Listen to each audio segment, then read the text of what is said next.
네, 오늘 하나님의 초대라는 제목을 가지고 오늘 말씀 한번 같이 나눠보고자 합니다.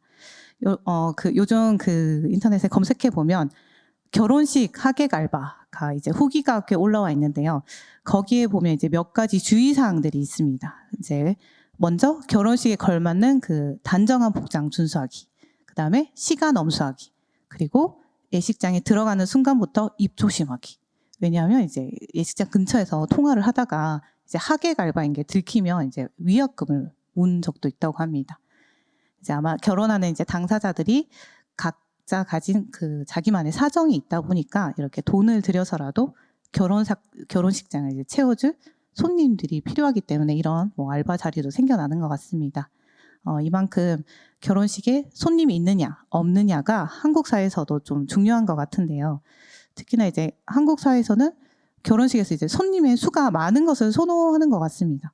아마 그 이유가 하객이 많다는 것은 어떻게 보면 이제 자신의 사회적 지위나 그런 영향력을 좀 드러내는 지표가 될 수도 있기도 하고, 또 한국 문화에서는 좋은 일이 있을수록 주변 사람들과 이제 함께 나누는 것이 좀 중요하게 여겨지기도 해서 결혼이란 게 어떻게 보면 인생의 가장 큰 경사 중 하나이기 때문에 하객이 많을수록 신랑 신부의 이제 행복을 함께 축하해주는 사람이 많다는 그 의미가 될 수도 있을 것 같습니다. 또 어떻게 보면 한국 결혼식 문화에서는 이 축의금도 되게 중요한 요소였을 것 같아요. 그래서 하객이 많을수록 이제 축의금이 많아지고 또 이는 결혼식 비용을 충당하는데 또 도움이 되기도 합니다. 이런 저런 이유로 한국에서는 이제 하객이 많을수록 좀 성공적인 결혼식이라는 그런 인식이 좀 형성되어 있지 않나. 그래서 많은 사람들을 좀 초대하려는 경향이 강한 것 같습니다. 근데 제가 이제 미국에 갔을 때 경험한 그 결혼 문화가 조금 다른 점이 있었는데요. 이제 미국 간 지 한 달 만에 결혼식 초대를 받게 되었어요. 그때 이런 초대장을 받았습니다. 그림 띄워주시겠어요? 이제 거기 보면 초대장 앞에 이렇게 쓰여 있었어요. Save the date. 그래서 이 청첩장에 무조건 저 말이 이제 적혀 있는 거예요. 보니까 이제 특별한 날이니까 어떻게 보면 그날 좀 비워주세요. 그날 우리 결혼식에 와주세요. 그래서 우리나라 말로 좀 예쁘게 말하자면 소중한 날이니까 함께 와서 자리를 빛내주세요 라는 그런 의미를 담고 있는 초대장이었습니다. 그래서 이제 초대장을 열어보면 그 안에 뭐라고 적혀 있었냐면 가능한 한 빨리 며칠 전까지 참석 여부를 체크해서 회신해 주세요. 이렇게 돼 있었어. 그래서 내가 참석할 거면 이 참석에 체크를 해서 우편으로 돌려보내는 것이었습니다. 그래서 이제 한 6개월, 9개월 그 전에 미리 한참 전에 보내는 것이었는데요. 이렇게 참석할 하객 명단을 이제 리스트업해서 이제 결혼식과 필요한 음식, 또 지정 자리 어디에 앉아야 될지, 그리고 답례품들을 준비하기 위한 것이었습니다. 그래서 이 초대장을 받은 사람만이 결혼식에 갈 수 있었던 거예요. 그래서 초대장을 받지 못하면 우리나라처럼 결혼 소식을 듣는다고 그냥 갈 수 있는 것이 아니었습니다. 오늘 말씀에도 우리에게 특별한 초대장을 보내시는 분이 계십니다. 바로 하나님이십니다. 오늘 이어질 이야기는 예수님께서 예루살렘에 들어가신 후에 성전에서 그 대제사장들 그리고 바리새인들과 논쟁을 하게 되는데요. 이때 그들이 예수님의 권위에 도전할 때 예수님은 3가지 비유를 통해서 그들의 불신앙과 교만을 드러내십니다. 그때 3가지 비유 중 하나가 오늘 비유인 혼인잔치의 비유입니다. 그래서 오늘 예수님은 이 말씀을 통해서 하나님 나라에 대한 중요한 진리를 우리에게 알려주고 계신데요. 그 진리는 바로 하나님께서 모든 사람을 구원으로 초대하시지만 그 초대에 합당한 믿음과 삶으로 응답해야 한다는 것입니다. 쉽게 말해서 하나님은 우리 모두에게 어서 와서 함께 즐기자라고 부르지만 우리 각자는 그 초대에 어떻게 반응해야 할지 선택해야 한다는 것입니다. 그래서 오늘 말씀을 통해서 우리는 하나님이 우리를 구원으로 초대하실 때 어떤 마음가짐과 태도를 가지고 응답하는 것이 합당한지에 대해서 좀 나누고자 합니다. 먼저 1절과 2절 말씀을 통해서 예수님은 이 이야기의 배경을 소개하고 있습니다. 1절에서 2절 말씀입니다. 함께 읽도록 하겠습니다. 예수께서 다시 비유로 대답하여 이르시되 천국은 마치 자기 아들을 위하여 혼인잔치를 베푼 어떤 임금과 같으니, 어느 날 한 왕이 아들의 그 혼인잔치를 크게 준비하고 있었습니다. 한 나라의 왕자의 결혼 잔치니까 얼마나 크고 성대했겠어요. 보지 않아도 알 수 있는 거죠. 그리고 초대받은 사람들에게도 이런 왕가의 결혼 잔치에 초대받는 것은 아마 가문의 영광이 될 정도로 엄청나게 크게 기쁜 일이었을 것입니다. 이제 왕은 잔치를 다 준비하고 그의 종들에게 미리 초대장을 보낸 사람들에게 가서 전하라고 합니다. 이제 결혼 잔치 시간이 되었음을 알리고 잔치에 오라고 정중히 청하는 것이었죠. 왕의 초대였으니까 아마도 왕과 가까운 관계에 있는 특권층들에게 초대장을 아마 보냈을 것입니다. 그래서 이제 종들이 기쁜 마음으로 가서 그들에게 이제 혼인 잔치가 다 준비되었으니 어서 와서 함께 축하하고 기뻐하며 즐기시라고 했더니 초대받은 사람들의 반응이 이상합니다. 이제 3절 말씀입니다. 그 종들을 보내어 그 청한 사람들을 혼인 잔치에 오라 하였더니 오기를 싫어하거늘 말하자면 그들이 초대를 거절한 것입니다. 정확한 이유가 여기 지금 처음에 나오지 않지만 초청받은 자들이 오기 싫다는 것은 일정이 안 맞아서 단순히 못 가겠다는 그 거절의 의미가 아닙니다. 기꺼이 응하고 싶지 않아서, 말하자면 마음이 안 내켜서 거절한 것입니다. 즉 의지의 부재, 마음이 없는 것입니다. 그런데 왕이 초대를 했는데 그냥 오늘 못 간다고 거절하는 게 말이 될까요, 사실? 거기다 이미 잔치가 있음을 미리 알리기도 하였습니다. 그리고 초청받은 사람들 중에 왕보다 더 높은 사람이 있지도 않았을 거예요. 사실 좀 이해되지 않은 일들이 일어나는 것입니다. 하지만 이제 왕은 인내심을 잃지 않고 다시 이제 초대를 거절하던 자들에게 다른 종들을 보내며 두 번째로 청합니다. 그래서 종들이 가서 이제 또 말해요. 왕께서 이제 잔치를 준비하셨는데 소도 잡고 살찐 짐승도 잡아서 어마어마하게 많은 요리를 준비하였습니다. 이 모든 것이 여러분을 위해 완벽하게 준비되었으니 어서 와서 즐기십시오. 이번에는 이제 왕이 자신의 아들의 결혼식을 손님들과 함께 기뻐하기 위해 얼마나 많은 것들을 애써 준비했는지 이야기하며 어서 오라고 간청하고 있습니다. 그런데 놀랍게도 이번에도 초청받은 사람들은 한 명도 오려고 하지 않았습니다. 이번에는 예수님이 그 이유를 들려주십니다. 5절 말씀입니다. 함께 읽도록 하겠습니다. 그들이 돌아보지도 않고 한 사람은 자기 밭으로, 한 사람은 자기 사업하러 가고. 이번엔 초대받은 자들 반응이 어떤가요? 그들이 돌아보지도 않고, 아예 종들이 와서 뭐라고 하건 신경도 안 썼다는 거죠. 그리고 곤란한 기색도 없습니다. 즉 왕의 초대를 철저히 무시해버린 것입니다. 무엇 때문이었나요? 자기 밭으로, 자기 사업하러, 모두 자기 할 일이 바빠서입니다. 그들의 첫 초청에 대한 반응 오기 싫다고였는데 그 마음으로 꺼린 이유가, 기꺼이 응하지 않은 이유가 바로 자기 자신의 일을 우선시했기 때문에 아무리 왕의 초대라고 해도 그것이 기쁜 것이 아니라 바빠 죽겠는데 그 거창 귀찮게 하지 마세요라는 그런 의미가 되는 것입니다. 자기의 기준에서 자기에게 이익이 되는 것을, 더 가치 있게 생각하는 것을 선택했기 때문입니다.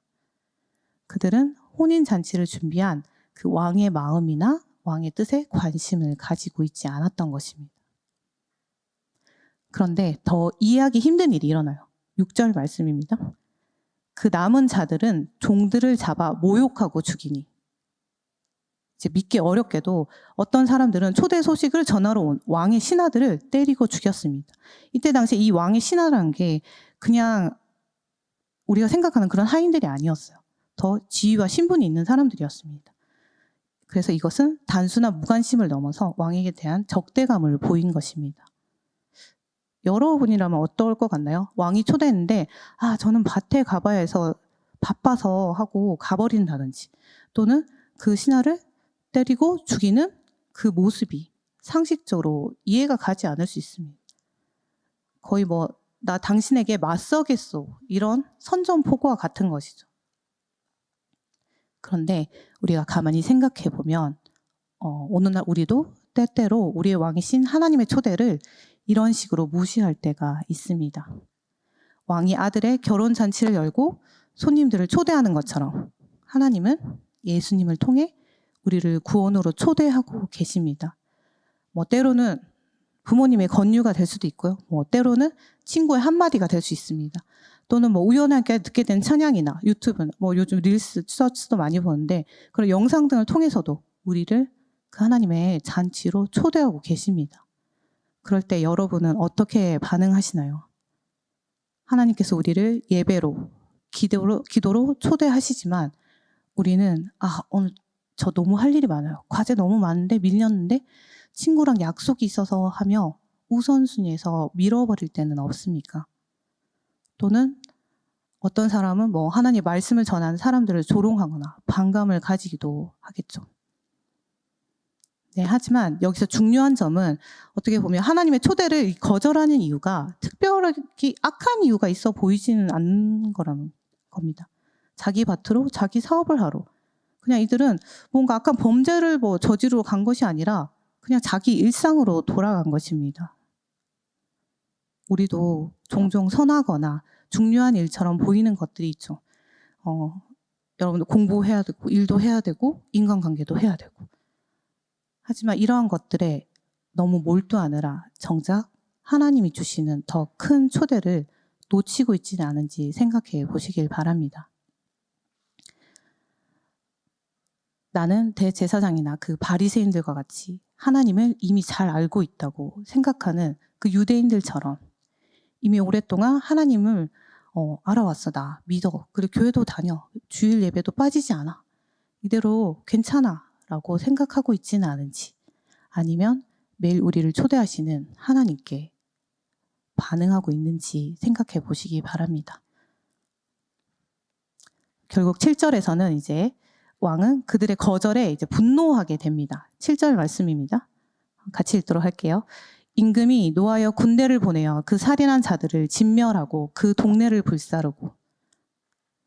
여러분 이 시대에는 잔치 준비가 정확히 언제 완료될지 좀 미리 예측하기 쉽지 않았다고 합니다. 그래서 뭐 적절한 시점에서 이렇게 두 번째 초대를 이제 보내는 것은 일반적인 절차 중 하나였다고 합니다. 그래서 왕은 이제 초청한 자들을 존중해서 오래전에 손님들에게 초대장을 보내며 그들을 존귀하게 대했습니다.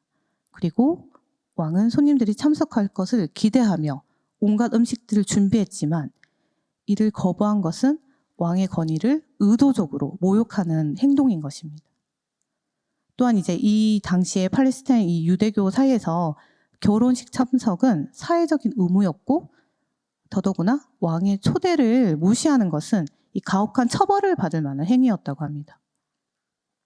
그런데 그들이 왕의 초대를 거절한 것에서 그친 것이 아니라 그 신하들을 해치고 모욕하고 죽인 것입니다.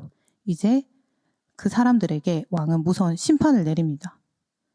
아니 이제 갑자기 기분 좋은 잔치 이야기를 하다가 그런 심판, 무서운 심판, 죽이고 이런 이야기는 좀 거북한데요 라고 생각할 수도 있습니다. 하지만 예수님께서는 이 비유를 통해서 분명히 우리에게 경고하고 계십니다.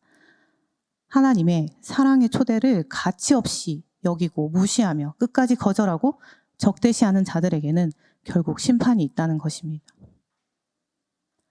하나님은 사랑의 하나님이시지만 우리를 용서하시고 품어주시는 분이시지만 죄에 대해서는 분명하게 심판하시는 공의의 하나님이십니다.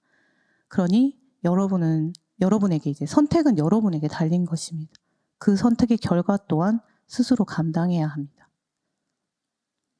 잔치를 준비한 임금이 사람들을 초청하듯 하나님께서 먼저 우리를 찾아오셔서 예수 그리스도를 통해서 구원의 길을 여셨고 아무런 대가 없이 우리를 초대하고 계십니다. 우리가 그 하나님의 초대에 어떻게 반응할 것인지 그리고 반응하고 있지 못하다면 무엇 때문인지도 한번 생각해 보시기 바랍니다. 이제 이 이야기는 반전을 맞이합니다. 8절에서 왕은 종들에게 이렇게 말합니다. 8절 말씀입니다. 함께 읽겠습니다. 이에 종들에게 이르되 혼인잔치는 준비되었으나 청한 사람들은 합당하지 아니하니. 이제 왕은 처음 초대받았던 사람들은 자격이 없다고 선언합니다. 물론 처음부터 그들이 자격이 없다고 여기지 않았어요. 그들이 초대를 거절한 이유, 동기, 그리고 그 마음가짐과 태도가 합당하지 않기에 이제 자격이 없다는 것입니다. 이 합당하지 아니하니라는 이 단어가 그 마태복음의 다른 곳에서도 쓰여지고 있는데요. 마태복음 10장 11에서 13절에서는 예수님이 제자들을 파송하시면서 그들이 어느 동네나 집에 들어가면 합당한 자를 찾아 거기에 머물라고 하셨습니다. 여기서 합당한 자란 하나님의 말씀과 예수님의 그 사역을 환영하고 기꺼이 받아들이고 따르는 사람을 말합니다. 또한 이제 마태복음 10장 37에서 38절에서도 아버지나 어머니를 나보다 더 사랑하는 자는 내게 합당하지 아니하고 자기 십자가를 지고 나를 따르지 않는 자도 내게 합당하지 아니하니라 라고 말하고 있습니다. 예수님을 따르기 위해 목숨까지 걸 각오를 가진 자, 즉 예수님을 가장 우선순위에 두고 따르는 자가 비로소 예수님께 합당하다고 표현하고 있는 것입니다. 즉 합당하다는 것은 예수님과 그의 메시지를 받아들이고 순종하는 태도를 말하는 것입니다. 이제 처음 초등학자들이 합당하지 않다고 이제 말한 후 왕은 더 놀라운 명령을 종들에게 내립니다. 9절에서 10절 말씀입니다. 같이 읽겠습니다. 내거리 길에 가서 사람을 만나는 대로 혼인 잔치에 청하여 오라 한대 종들이 길에 나가 악한 자나 선한 자나 만나는 대로 모두 데려오니 혼인 잔치에 손님들이 가득한지라. 이제 종들에게 길거리에 나가서 아무나 보이는 대로 다 데려오라는 겁니다. 다. 이제 왕의 초청은 누구에게나 열렸습니다. 그러니까 이제 종들이 나가서 이제 사람들을 아무나 데려옵니다. 원래는 아까 말했듯이 왕의 초대였으니 신분이 높은 사람들이나 뭐 가까운 지인들만 초대했을 텐데 이제는 길 가던 농부도 뭐 장사꾼도 거지도 죄인도 누구든 가리지 않고 초대를 받습니다. 아마 그중에 좋은 옷을 입은 사람도 있을 거고 남는 옷을 입은 사람도 있었을 것 같습니다. 이제 갑자기 잔치 자리가 이제 온갖 사람들로 북적북적해진 거죠. 여러분, 이러한 왕의 초대는 하나님의 복음으로 초대가 모든 사람에게로 넓혀졌음을 의미합니다. 유대인들은 자신들이 하나님의 선택받은 민족이라는 그 자부심이 굉장히 강했습니다. 아브라함의 후손이고 모세를 통해 십계명과 율법을 받은 자신들은 특별하다고 생각했고 그리고 메시아가 온다면 유대민족 자신들을 위해 일할 것이라고 기대했습니다. 하지만 오늘 예수님은 그들의 교만함을 드러내시며 유대인이라도 예수님을 믿지 않는다면 구원받지 못할 수 있으며 오히려 유대인이 아닌 이방인들에게도 혈통이나 율법, 즉 자격이 아니라 은혜로 주어지는 하나님의 초대에 기꺼이 반응한다면 구원받을 수 있음을 보여주고 계신 겁니다. 이제는 성별이 무엇이든 잘났든 못났든 착하든 악하든 내 지위가 어떻든 소유가 많든 작든 상관없이 예수님을 믿고 하나님의 잔치에 참여할 수 있게 된 것입니다. 이것이 바로 하나님의 은혜입니다. 우리의 조건이나 공로와 상관없이 원하기만 하면 누구든지 초대해 주시는 겁니다. 여러분 이제 잔치에 사람들이 가득 차게 됐어요. 왕은 이제 기쁜 마음으로 자신의 이제 등장을 알리며 손님들도 보고 연회장을 둘러보러 들어옵니다. 11에서 12절 말씀입니다. 함께 읽도록 하겠습니다. 임금이 손님들을 보러 들어올세 거기서 예복을 입지 않은 한 사람을 보고 이르되 친구여 어찌하여 예복을 입지 않고 여기 들어왔느냐 하니 그가 아무 말도 못하거늘. 그런데 왕이 연회장에 들어와 보니까 갑자기 한 사람이 눈에 띄는 거예요. 한 손님이 혼인 예복을 입고 있지 않았던 것입니다. 그래서 왕이 물어봐요. 친구요. 이때 친구는 진짜 친구가 아니라 좀 이제 너 왜 그래 이런 느낌이에요. 이제 친구요. 어찌하여 예복을 입지 않고 여기 들어왔느냐. 그러자 그 사람은 아무 말도 하지 못합니다. 할 말이 없었던 거죠. 변명의 여지가 없었던 겁니다. 그런데 여기서 이제 여러분 궁금할 수 있어요. 도대체 혼인 예복이 뭔지, 그것을 입지 않은 것이 그렇게 중요한 문제인지 말입니다. 사실 왕이 거리로 나가서 아무나 초대를 했는데 혼인 예복을 준비하지 않았을 수도 있죠. 입지 않았다고 해서 왜 왕의 눈에 띄었던 건지 말입니다.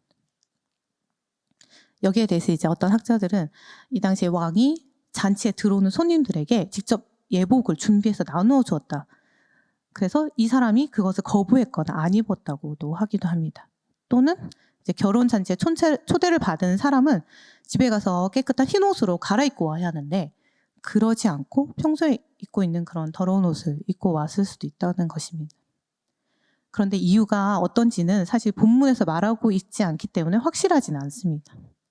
하지만 중요한 것은 왕이 왜 예복을 입지 않았냐고 물어봤다는 것은 잔치에 합당한 옷을 받았거나 충분히 준비하고 왔어야 함이 마땅했다는 겁니다.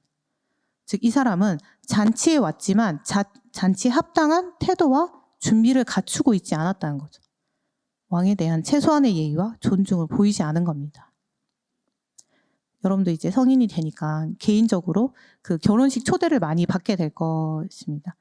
친척이든 뭐 친구든 이제 결혼식 초대를 받게 되면 그 날짜에 갈 수 있을지 있을지 않을지 확인하는 것도 중요하지만 많은 사람들이 제일 많이 생각한 것 중에 하나가 뭐 입고 가지?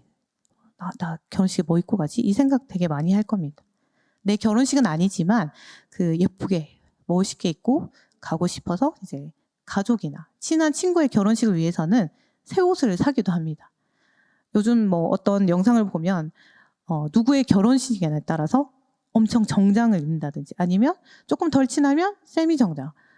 정말 그냥 조금 아는 사이 친구다? 그러면 뭐 청바지도 괜찮다. 이런 영상들도 어디까지가 적당한가.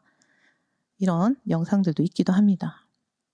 이처럼 우리는 그 상황에 맞는 그 문화에서 요구하는 기준에 맞춰서 이 주최자가 요구하는 그 드레스 코드를 지키려고 합니다. 근데 만약 그 친한 친구가 결혼식을 하는데 혼자만 집에서 입던 찢어진 티셔츠에 슬리퍼 차림으로 간다면 어떨 것 같습니까? 뭐 한국 결혼식을 누가 앞에서 제지하거나 뭐 들어오지 못하게 하지는 않겠지만 들어간다 해도 모두의 눈총을 받을 겁니다. 아니 결혼식인데 어떻게 저렇게 입고 온대. 결혼한 사람들 무시하는 거 뭐야. 뭐 라며 뭔가 존중하지 않는다. 비난받을 수도 있겠죠. 그만큼 상황과 장소에 맞는 그 복장이 중요합니다. 마찬가지로 하나님의 잔치에 들어가는데도 마음의 복장이 필요합니다. 하나님이 베풀어 주신 그 구원의 깨끗한 옷, 의의 옷을 입지 않고 내 마음대로 살면서 때 묻은 제 옷을 그대로 입고 간다면 그것은 하나님을 존중하지 않는 태도인 것입니다. 여러분, 구원의 시작은 100% 하나님의 은혜로 시작됩니다. 우리는 값없이 구원을 받았습니다. 하지만 그 은혜를 받은 이후에 합당한 응답이 따라야 하는 것입니다. 혼인 예복을 입지 않았다는 것은 초대의 본질인 그 하나님 의에 합당한 삶을 살지 않겠다는 것입니다. 말하자면 이제 잔치에 가서 즐기고는 싶은데 그 호스트가 제시하는 그 규정에는 따르지 않고 내 마음대로 하겠다. 구원은 받고 싶은데 하나님 말씀대로 살려니 너무 지켜야 될 것도 많은 것 같고 깝깝하고 그렇게 살기는 싫고 내 마음대로 살고 싶은 것입니다. 그렇다면 우리에게 혼인 예복에 해당하는 합당한 믿음과 삶이란 것은 구체적으로 무엇일까요? 그 로마서 3장 22절에 이렇게 말합니다. 곧 예수 그리스도를 믿음으로 말미암아 모든 믿는 자에게 미치는 하나님의 의니 차별이 없느니라. 예수 그리스도께서 나의 죄를 대신해서 십자가에 죽으시고 다시 살아나셨음을 믿을 때 나의 어떠한 노력과 상관없이 우리는 예수님의 보혈로 깨끗해지고 그 오해의 옷을 입혀주십니다. 먼저 이 사실을 믿고 감사함으로 받아들이는 것이 출발점인 것입니다. 하지만 여기서 끝나는 것이 아니라 그 믿음은 우리의 삶의 변화로 이어져야 합니다. 즉, 은혜로 공짜로 얻은 하나님의 의를 이제는 삶에서 살아나가야 하는 것입니다. 말로만 나 초대에 응했어, 나 교회 다녀, 나는 구원받았으니 마음대로 살아도 괜찮아 하고 끝나는 게 아닙니다. 정말 하나님의 자녀답게 살아가는 그 열매가 따라와야 하는 것입니다. 이전에는 나한테만 집중하고 내 일에만 관심 있고 뭐 타인을 속이고 미워하던 삶이었다면 이제는 정직과 사랑의 옷을 입으며 주위를 둘러보려 애써야 합니다. 그리고 이전에는 예배에 관심 없었던 나였다면 이제는 하나님을 가장 소중한 나의 가치로 여겨야 합니다. 결국 하나님의 의에 합당한 삶이란 값없이 주어진 구원을 시작으로 사랑과 순종 그리고 회개와 성령의 도우심을 통해 내 삶이 그리고 내 주위 공동체가 변화되어가는 삶인 것입니다.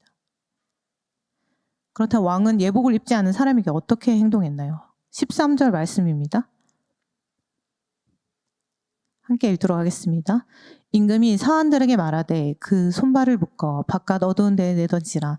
거기서 슬피 울며 이를 갈게 되리라 하니라. 왕은 이제 하인들에게 명령해서 혼인 예복을 입지 않은 자를 결박해서 바깥 어두운 곳으로 내쫓으라고 합니다. 그리고 그곳에서 슬피 울며 이를 갈게 되리라고 이야기합니다. 결국 그 사람은 잔치 자리에서 쫓겨나고 말았습니다. 이런 모습을 보고 하나님 너무한 거 아니야? 옷 안 입었다고 너무 가혹하신 거 아니라고 느낄 수도 있습니다. 하지만 하나님의 은혜를 가볍게 여기고 변화없는 신앙생활을 고집한다면 결국 하나님 나라의 기쁨에서 제외될 수 있다는 경고이기도 합니다. 그냥 초대장만 받았다고 끝나는 것이 아니라 끝까지 합당한 모습으로 있는 사람만이 마지막 예수님이 다시 오실 그때 함께 그 잔치의 기쁨을 누릴 수 있는 것입니다. 예수님은 이제 이 비유를 마치신 후 마지막 14절에서 이 비유를 한 문장으로 정리하십니다. 14절 말씀입니다. 함께 읽겠습니다. 청함을 받은 자는 많되 택함을 입은 자는 적으니라. 하나님의 구원은 이제 유대인뿐만 아니라 모든 사람들을 초대하고 계십니다. 그것을 보여주듯이 유대인들이 처음엔 예수님을 거절하자 또 그것을 사용하셔서 이를 통해 이방인들에게 복음이 전해집니다. 그리고 이스라엘에서 시작된 이 구원의 소식이 전 세계로 퍼져나갔고 미국으로, 그리고 미국에서 많은 선교사님들을 통해서 지금 대한민국에까지 전해져서 많은 사람들이 교회로 나오고 있습니다. 그리고 한국은 많은 대형교회 비중이 높은 그런 나라 중 하나이기도 합니다. 오늘도 수많은 사람들이 여러분들처럼 교회로 향하고 있습니다. 하지만 그 중에 예수님이 이 땅에 다시 오실 때 참으로 하나님께 합당하다고 인정받는 사람, 끝까지 남는 사람은 많지 않을 수 있다는 말입니다. 어떤 사람들은 자기 유익을 따르나 아예 무시하고 떠나가 버렸고, 또 어떤 사람은 왔으나 준비 없이 왔다가 쫓겨나기도 했습니다. 결국 잔치 자리에는 초대에 감사하며 합당하게 응답한 사람들만 남는 것입니다. 사랑하는 세움 청년 여러분, 하나님은 우리를 모두 구원의 잔치에 초대하셨습니다. 하지만 그 초대에 어떻게 응답하는지는 우리 각자의 몫인 것입니다. 여러분의 선택입니다. 이제 성인인 여러분을 제가 억지로 매일 예배 자리에 끌고 갈 수도 없고 매일 기도해라고 어떻게 할 수도 없습니다. 그리고 억지로 하나님을 믿게 할 수도 없습니다. 하지만 하나님께서는 이미 모든 것을 마련해 두시고 오라, 다 준비되었다라고 매일매일 여러분을 부르고 계십니다. 혹시 바쁘다는 이유로, 재미없다는 이유로 하나님 부르심을 뒤로 미루고 있지는 않습니까? 여러분이 열심히 공부하고 공부에 열중하는 거 너무 대단하고 당연히 응원합니다. 그리고 여러분이 성실히 일하며 돈을 버는 것도, 사랑하는 사람을 만나서 연애하는 것도, 즐겁게 취미생활을 배우고 하는 것도 다 응원합니다. 하지만 그것에 너무 몰두하게 되어서 하나님이 오늘도 여러분에게 보내고 있는 그 초대장을 놓치지 않기 바랍니다. 하나님의 초대장은 언제까지나 유효하지 않습니다. 예수님은 다시 오십니다. 그때가 언제일지 우리가 정확히 알 수는 없으나 확실한 것은 그분은 다시 오실 것이기에 이 초대장은 영원하지 않는 것입니다. 그리고 또한 이제 내 삶의 예복을 점검해 보시기 바랍니다. 혹시 믿는다고 하지만 여전히 이전에 더러운 옷, 옛 습관과 행동들을 그대로 잊고 있지는 않는지. 여러분에게 완벽해지라고 하는 것이 아닙니다. 하지만 날마다 하나님께 마음을 드리며 성령님께 도우심을 구하며 변화되기를 소망합니다. 예수 그리스도를 닮기 위해 행동하십시오. 그것이 무언가 다른 사람이 봤을 때 우와 하면서 인정하는 그런 큰 일을 하라는 것이 아니라 하루를 살아가면서 마주하는 사람들을 따뜻하게 대하고 넘어진 사람이 있으면 일으켜주고 위로의 말을 건네며 그렇게 여러분을 통해 하나님의 사랑과 성품이 드러나길 소망합니다. 하지만 이 모든 것을 하며 기억해야 될 것은 한 가지입니다. 이 모든 초대와 준비는 하나님의 은혜라는 사실입니다. 우리가 잔치에 오기를 간절히 원하시는 분은 누구보다도 바로 하나님이십니다. 결혼식 준비는 길게는 1년을 넘게 예식장부터 무슨 음식을 내어놓을지, 꽃은 어떻게 할지, 사회와 주례는 누가 볼지, 심지어 음악은 어떤 것을 선택할지 이 선택의 연속이며 많은 시간과 노력을 드립니다. 하지만 하나님은 더 오랜 시간, 창조 전부터 여러분의 구원을 준비하시며 초청하시고 계획하셨습니다. 그러니 그 초대에 응답하시길, 그리고 그 초대에 걸맞는 우리의 믿음과 삶을 정돈해 나가시길 바랍니다. 그래서 초대받은 많은 사람 중에 끝까지 남아 하나님께 택함받는 그런 함께 기쁨의 잔치를 즐기는 저와 여러분이 되시기를 축복합니다. 이번 한 주도 우리의 삶이 하나님 나라의 잔치에 합당한 아름다운 예복으로 빛나기를 예수님의 이름으로 간절히 기도합니다.